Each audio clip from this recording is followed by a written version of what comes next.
ताजा करिए और पुरानी बॉलीवुड यादें। Hit the bell icon and never miss a video from Lehren retro.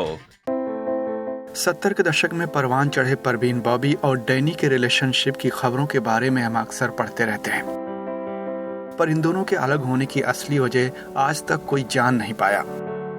पर हाल ही में एक इंटरव्यू में डैनी ने इस बात का खुलासा किया है जिसे जानकर आप भी हैरान हो जाएंगे। दरअसल डैनी के मुताबिक परवीन बॉबी उनकी पहली गर्लफ्रेंड थी जिसे उन्होंने प्यार किया था और करीब 4 सालों तक उनका और परवीन बॉबी का अफेयर चला था। लेकिन एक दिन परवीन बॉबी एक मैगजीन में अमिताभ बच्चन का इंटरव्यू पढ़ रही थी जिसमें अमिताभ बच्चन ने अपने सबसे अच्छे दोस्त के रूप में डैनी का जिक्र किया था।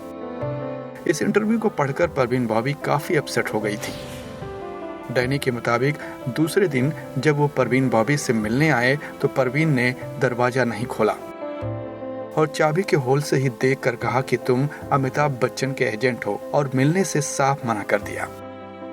और उस दिन के बाद से परवीन बॉबी और उनके रिश्ते के खत्म होने की शुरुआत हो गई और फिर उनकी जिंदगी में कोई और आ गया। परवीन बॉबी भी बाद में कबीर बेदी और उसके बाद महेश भट्ट को चाहने लगी थी। डैनी कहते हैं कि ब्रेकअप के बाद भी परवीन उनके बेडरूम में आकर VCR पर फिल्में देखा करती थी। डैनी जब इस पर एतराज करते तो परवीन कहती हम सिर्फ अच्छे दोस्त हैं बस।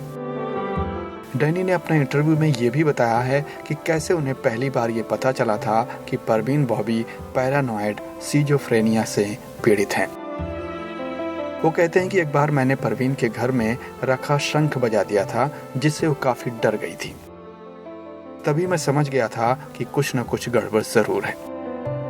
बाद में ये बात सभी के सामने आ गई कि परवीन को किसी भी चीज से डर लगने लगा है, यहाँ तक कि उन्हें लग रहा था कि अमिताभ बच्चन उन्हें मारना चाहते हैं और फिर उनके खिलाफ उन्होंने केस भी दर्ज करवा दिया था।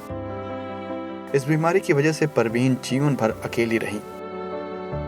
महेश भट्ट ने भी उन्हें छोड़ दिया था और आखिरकार तन्हा जिंदगी बसर करते करते 20 जनवरी 2005 को लोगों को पता चला कि परवीन बॉबी अब नहीं रही।